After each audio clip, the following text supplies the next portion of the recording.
बियो प्रमोद बर'नि दानि प्रमोद बर'निसो भाषण आरो बिथाङा इलेक्शन केम्पिंखौ खय बोसोरनिफ्राय खालामदों बबे समस्थियाव माबादि अंक दं निश्चय मोजाङै बिथाङा आइडिया गैया बेखौ बुंगोन आं खावलायोसो प्रमोद बर' दिपेन बर' बिथांमोनखौ 28 गसाइगाव एलएसियाव जुदि आनसलिक देला देरहानांगौब्ला दिपेन बर'मोना जेरै जातीय सेन्टिमेन्ट लानानै जातीय संगठननि दैदेनगिरिब्ला नैबे मुहूर्तआव माइनरिटी भट तादे बीपी बा यूपीपीएल नि जोब बे गखात मिसा जों जेरै मिथिगौ दानि आंनि अंकआव यूपीपीएल आरो एजीपी बीजेपी जुथाइ दोलोआ दिनैसिमाव 4 नम्बर पजिशनावसो दङ 4 नम्बराव मेनलि बहाय जोंनि बीपीएफ कांग्रेस आरो थालासाबी बे मोनब्रैनि मेन जुसा जागोन जुदिउ केन्डिडेटआ 13 सिमब्लाबो बे मोनब्रैनि बिथोराव 4थि नम्बरावसो यूपीपीएलआ गोलैयो दिनैसिम बे अंकआव जोंनि पजिशना दा 1थियाव दं बे बीपीएफ हान्जाया 1थिखौ 30 अक्ट'बरसिम जेरै जों बहाल लाखिनो हायो बेखौ जों नाजादों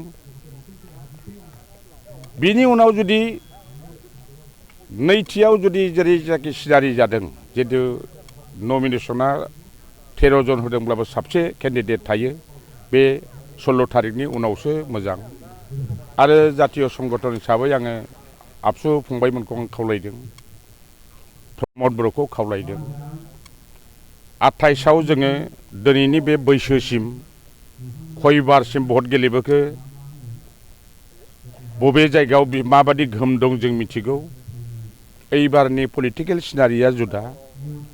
यूपीपीएल आरो बीजेपी जे मित्रजोट बे मित्रजोटाबो खुनु बाव खामाय होआ आरो जेरावनाखि दा बहाय सिं सिं आंनि मिथिनायाव मोनसे धौ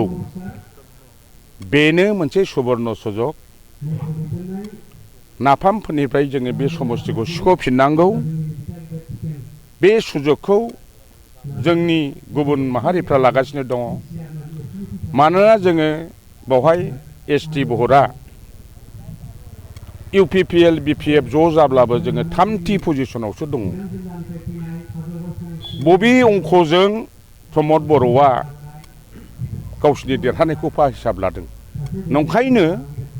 बिटिआर एरियायाव 28 नं समस्थिखौ जुदि जोङो लाखिबाय थानांगौब्ला बिथांमोनहा हायोब्ला दा उइद्र'सो खालामनांगौ केन्डिडेटखौ लासिं सिं 4थि नाम्बाराव थायालाब्लानो जिरन बसुमतारीखौ दाबो समाय दं 16 तारिखनि गेजेराव उइद्र' खालामहोनानै जोङो जुथाइ भट गेलेयोब्ला बेवहाय जोङो देरहाथारनाया रोखा होननानै बेखौसो लामा लानांगौ होननानै आं दिनै नोंथांमोननि फंबायमोननि चेनेलनि गेजेरजों आं खावलायहरो फैबाय थानाय 3 अक्ट'बराव जानो थांनायावथ' जोङो बाव मित्रजोट आरो महाजोटनि जानानै महाजोटआव जोङो 11,000नि बेब'दानाव 11,000 बेब'दानाव जोङो देरहादों किन्तु एबार जोङो बेफोरबादि बेब'दानाव जों देरहाया मानोना जोंनि बीपीएफआ बहाय नै दाखालि थांनाय भरावसो महाजोट आरो मित्रजोट जादों बिनि सिगां खेबथाम भराव खुनु जोंहा जट गैया बे जट गैयैयावबाबो जोङो बीपीएफ हान्जाया 28 नम्बर समस्थियाव जोङो खमैब्लाबो 6000 7000 भटनि बेब'दानाव जों देरहादों आरो बे एखे बेब'दानखौ महाजन मित्रजननि सिगां जेनाखि खेबथामसोनि भट बे भटनि बेब'दानखौ बिपिएफआ दाबो आखायाव दङ जों बेखौ लायो आरो बे बेब'दानाव जोङो 1 नम्बराव जों देरहागोन गखात मिसा बांद्राय बुङोब्ला बे गावखौ मोनसे जाम्बामि बादि खालामनाय जागोन बियो प्रमद बर'नि मेगननिसो हाजार हाजार लाख लाख रायजो राजा बिटिसि बासिनि मेगना मा नोजोर दं बेखौ मिथिगोन आरो नोंथाङा माबो मिथिगोन प्रमद बर'आ दिनैसिम 8-9 मास जानोसै खुगानि बादै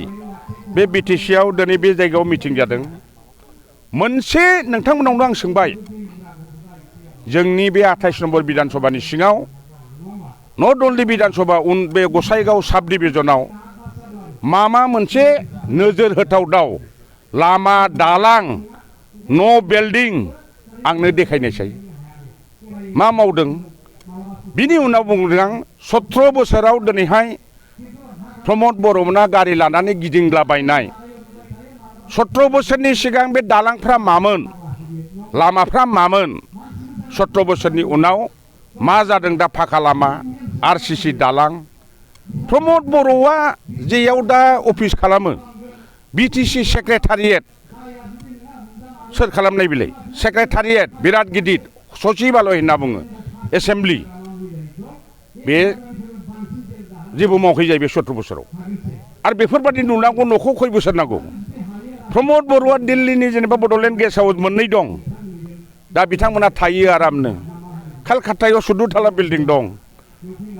आं खावलायोसो बांद्राय बाथ्राखौ बुङालाबानो नोंथांमाबो माव हाग्रामा मावनाय खामानिफ्रा दा नस्थ' जालांबाय लामाफ्रा बेफोरखौ रिपेयारिं खालाम रिपेयारिंआबो गैया सक्तियाव दङ हिसाबै तामुलपुरखौ जेनेबा डिस्ट्रिक्ट बानायबाय खगाजोंल' डिस्ट्रिक्ट फांसनिंआ मामला डिपुटि कमिशनार माला जिलायगोन प्रजेक्ट डाइरेक्टर माला फैगोन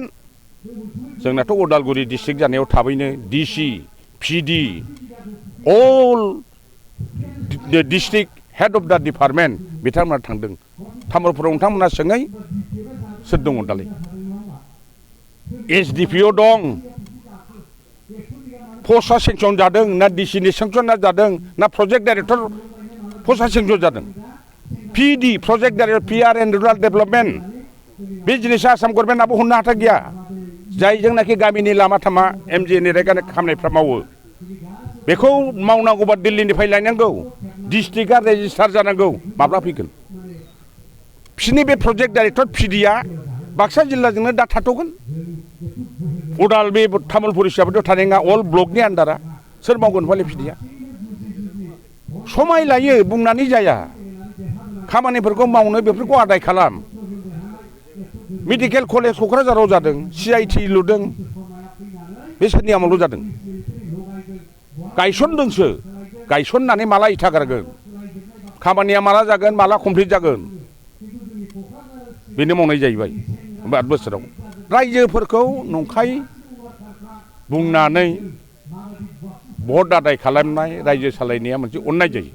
थगायनो हाया दानि रायजोफोरखौ मेगन दङ प्रमदआबो मेगन थाइनै बेहा थाइब्रै नङा